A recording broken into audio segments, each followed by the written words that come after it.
आणि गणेशोत्सवासंदर्भातल्या बातम्या पाहूयात।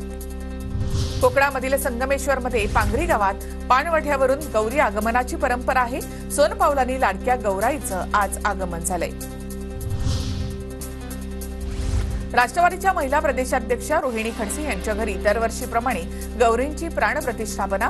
रोहिणी खडसेंनी विधिवत पूजा करत गौरींची प्राणप्रतिष्ठापना केली। कोल्हापूरच्या इचलकरंजीमध्ये वाजत गाजत घरोघरी गौरींचं आगमन, फुगडी खेळत महिलांकडून आनंदोत्सव साजरा करण्यात आलाय। वाशिममध्ये गौराईंचा मोठ्या उत्साहामध्ये स्वागत, घरोघरी गौराई विराजमान, आकर्षक सजावट करत गौराईंची प्रतिष्ठापना। भिवंडीमध्ये टिश्यू पेपरचा वापर करून 16 फूट बाप्पाची मूर्ती साकारली।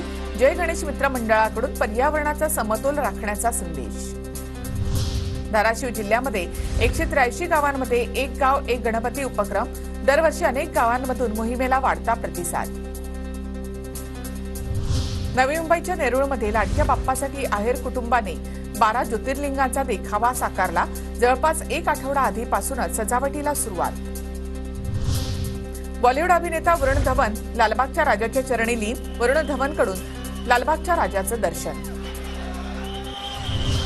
रत्नागिरीमध्ये गौराईचं आगमन झाल्यामुळे बाजारामध्ये विविध पालेभाज्या दाखल।